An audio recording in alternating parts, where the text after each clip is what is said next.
प्यारे बच्चों, आज हम पढ़ेंगे हमारी पाठ्य पुस्तक अमराई का पाठ 1 हिमालय और हम। तो चलिए पढ़ते हैं।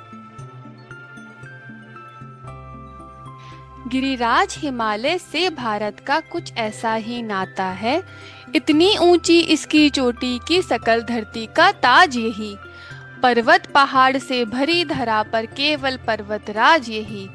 अंबर में सिर पाताल चरण मन इसका गंगा का बचपन।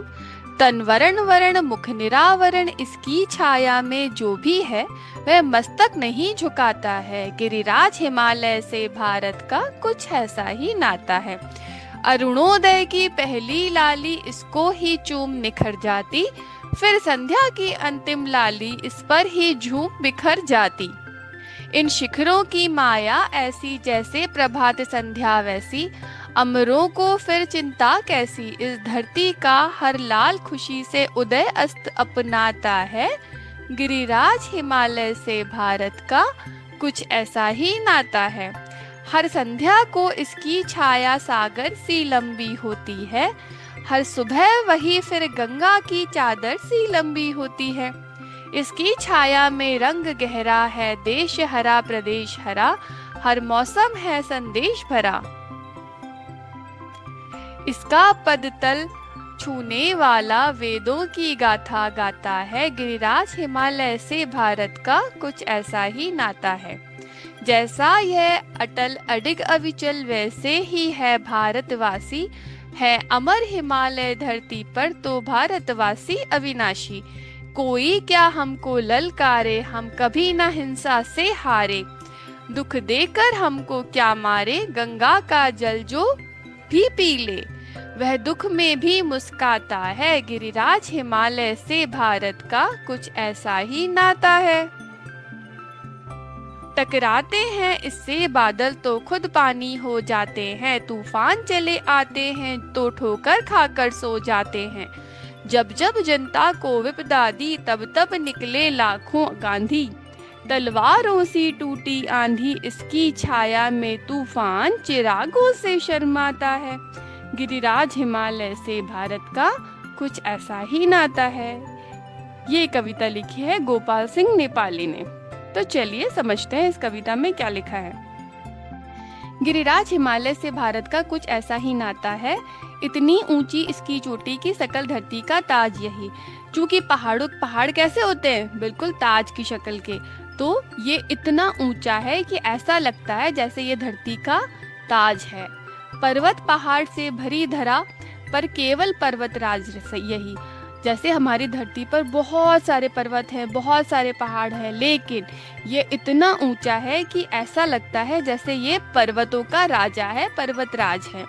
अंबर में सिर पाताल चरण, ये इतना ऊंचा है कि ऐसा लगता है कि इसका जो सिर है यानी जो उसकी ऊपर वाली चोटी है ये अंबर यानी आसमान को छू रही है, और इसके पैर जहाँ से ये शुरू होता है वो पाताल में है। मन इसका गंगा का बचपन, चूंकि हिमालय से ही गंगा निकली है तो इसके मन यानी इसके शरीर पर जैसे गंगा बह रही है तो ऐसा लगता है गंगा का बचपन।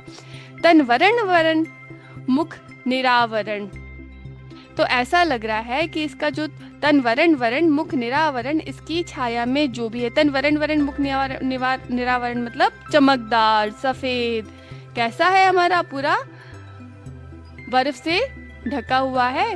तो देखिए निरावरण यानी बिना किसी आवरण या दुराव छिपाव के। तो ये जो हमारा पर्वत है ये इतना ऊंचा, इतना सफेद, इतना अविचल है, ऐसा लग रहा है कि निरावरण यानी इस पर कुछ छुपा हुआ नहीं है, सब कुछ दिख रहा है।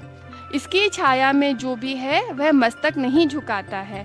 क्योंकि ये इतना ऊंचा है और ऐसा लगता है कि ये सिर उठा कर खड़ा हुआ है, और जो भी इसकी छाया में जाता है यानी जो भी देश इसकी छाया में है ये उन सबकी दुश्मनों से रक्षा कर लेता है। उसको मस्तक नहीं झुकाना पड़ता। गिरिराज हिमालय से भारत का कुछ ऐसा ही नाता है। अरुणोदय की पहली लाली इसको ही चूम निखर जाती। जो सूरज उगता है तो सबसे पहली लाली पर्वत पर ही पड़ती है क्योंकि ये इतना ऊपर है। फिर बाकी दूसरी जगहों पे, फिर संध्या की अंतिम लाली इस पर ही झूम बिखर जाती। तो सूरज की पहली लाली भी इसी पर्वत को छू रही है, सूरज की अंतिम यानी जब सूरज ढलता है तब उसकी अंतिम लाली भी इसी पर्वत को छू रही है, तो सूरज की लाली इसे छूकर बिल्कुल निखर जाती है, बिखर जाती है। इन शिखरों की माया ऐसी जैसे प्रभात संध्या वैसी।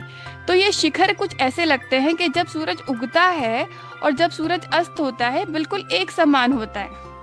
जब सूरज उगता है तो कैसा होता है, सब कुछ चमकदार लाल लाल वैसा ही। तो ये जो शिखर है, चूंकि ये इतने ऊंचे हैं तो सबसे पहले इन्हीं पर सूरज की लाली गिरती है, तो ये बिल्कुल वैसे ही चमकदार से लगते हैं। अमरों को फिर चिंता कैसी, तो जो अमर लोग हैं यानी कि जो डरते नहीं हैं, अमर हैं, उनको फिर किस बात की चिंता कि हिमालय हमें बिल्कुल बचा लेगा। इन धरती का लाल हर लाल खुशी से उदय अस्त अपनाता है। ठीक है, तो हम इस हिमालय की धरती पर जो भी रहता है वो हर, चाहे उदय और अस्त, यहाँ पर उदय और अस्त सुख और दुख से भी कहा गया है, तो हम इस धरती पर रहने वाला हर लाल, उसका हर बेटा या बेटी यानी उसके बच्चे उदय और अस्त यानी कि सुबह शाम दुख सुख जो भी आए उसकी जिंदगी में खुशी खुशी अपनाते हैं।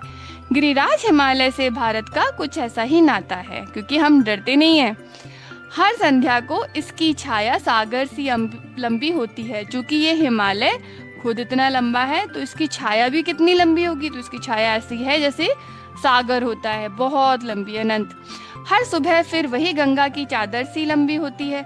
चूंकि गंगा इस पर बह रही है तो गंगा कैसी लगती है, जैसे कोई चादर बिछी हुई है इस हिमालय पर।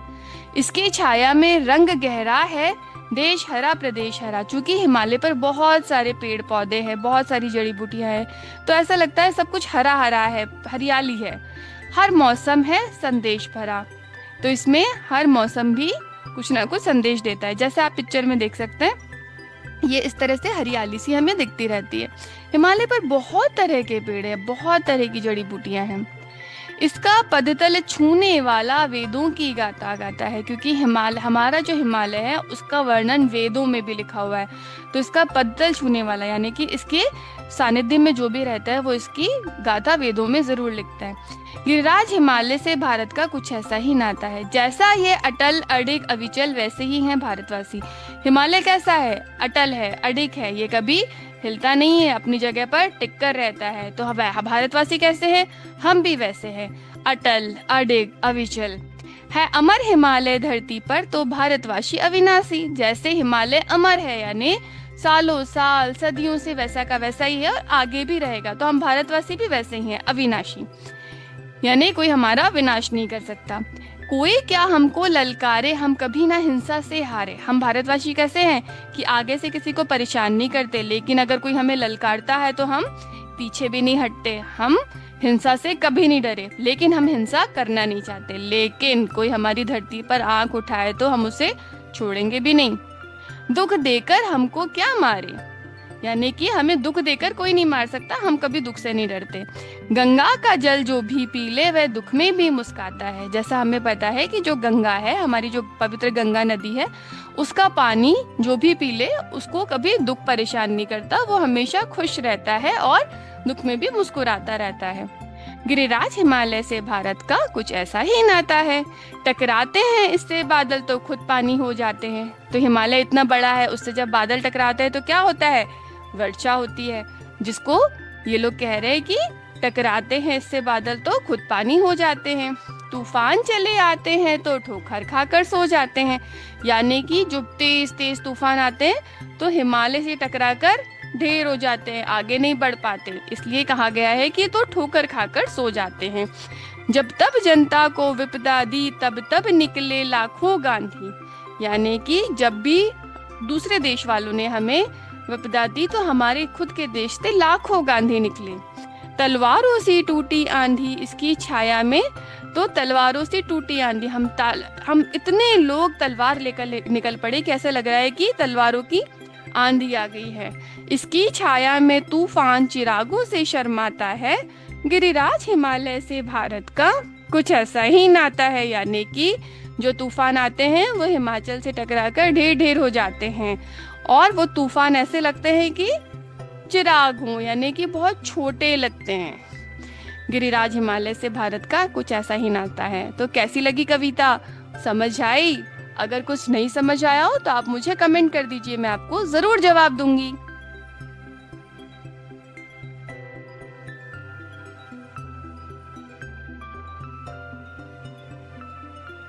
तो चलिए करते हैं इसके मौखिक प्रश्न उत्तर। गिरिराज हिमालय का किससे नाता है? गिरिराज हिमालय का भारत से नाता है। संध्या की अंतिम किरण किस पर बिखर जाती है? हिमालय पर। किसकी हर सुबह चादर सी लंबी बताई गई है? गंगा की चादर हिमालय पर। गंगा चादर सी दिखाई देती है हिमालय पर। बादल किससे टकराकर पानी हो जाते हैं? हिमालय से। विपदा शब्द से लेखक का क्या आशय है? विपदा शब्द से लेखक के आशय है मुसीबत, या अगर कोई कठिनाई आती है तो हिमालय हमें उससे बचा लेता है। तो चलिए अभी के लिए इतना ही। Bye bye.